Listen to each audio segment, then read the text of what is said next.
10% vote का अंतर है पिछली बार के इलेक्शन में बीजेपी और टीएमसी में। आपने कहा 4% इधर का उधर करना है जी, ठीक है। तो कुछ लोग कह रहे हैं बीजेपी को 6 से 7% वोट जो है अपना बढ़ाना होगा, या मतलब अंतर जो है ममता बनर्जी का वोट 40% पे लाना नहीं, पड़ेगा। उसमें भी एक सौरभ जी है कि पिछला अभी आप देखेंगे जो मार्जिनल सीट बची थी उसमें भारतीय जनता पार्टी लगभग 16-17 सीटों पे मार्जिनल थी जो 6-7 हजार वोटों से आ रही थी।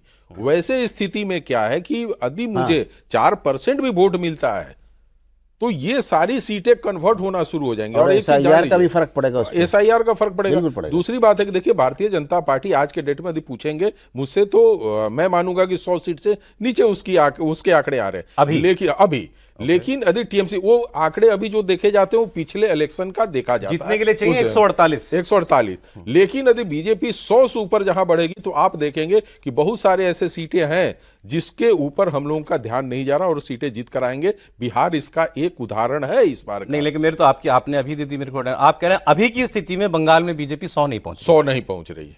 सर आप सहमत हैं इस बात से? नहीं, बिल्कुल होगा, 100 पहुंच रही है। इस पर भी मुझे आश्चर्य है।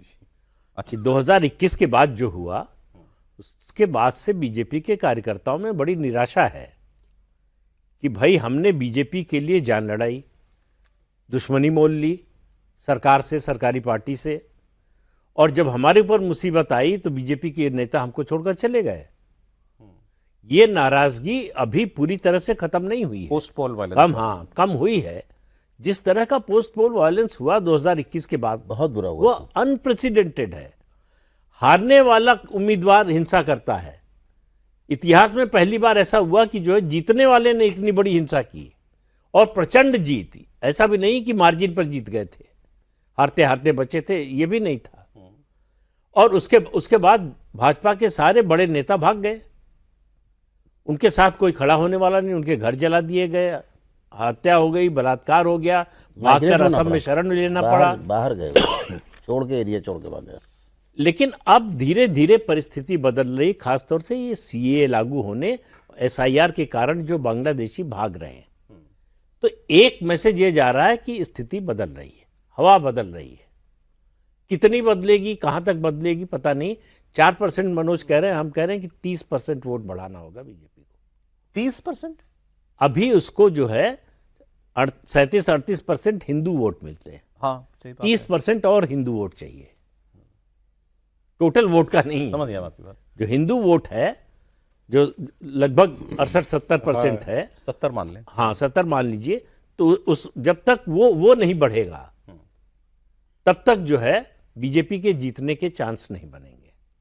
क्योंकि अगर किसी बीजेपी के नेता को गलतफहमी है कि केंद्र सरकार की योजनाओं से, प्रधानमंत्री की अपील से मुसलमान बीजेपी को वोट दे देगा तो वो गलतफहमी में है।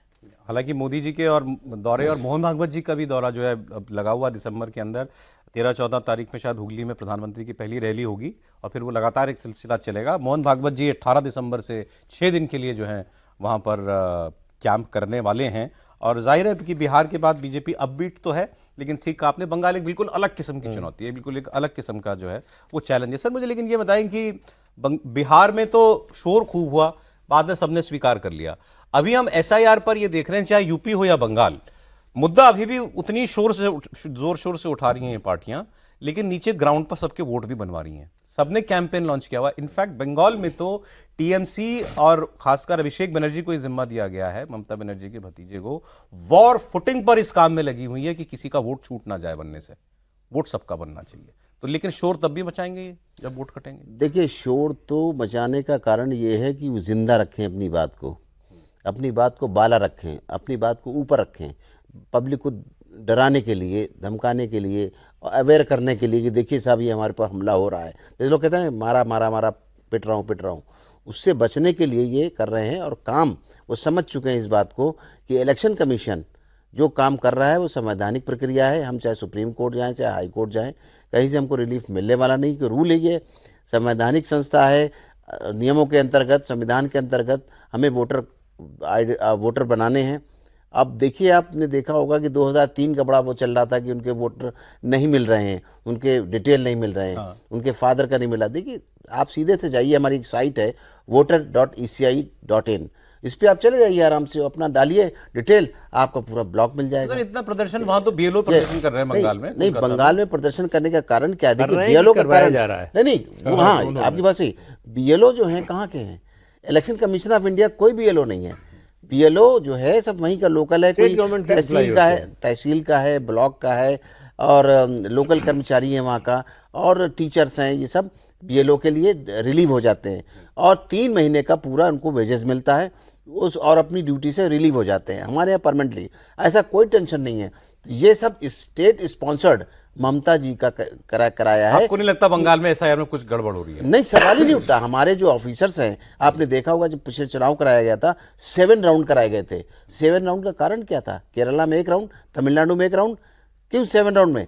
इसलिए कि बॉर्डरिंग स्टेट है, हमें वहाँ पर विजिलेंट रहना है, हमें बड़ा विजिलेंट रह के काम कराना है। वहाँ पे आते हैं बाहर के लोग और यहाँ पे दादागिरी करके, बूथ कैप्चरिंग करके भाग जाते हैं। अभी जो हमारा सिस्टम हो गया है वो आप देख रहे हैं किस तरह माइग्रेट कर रहे हैं।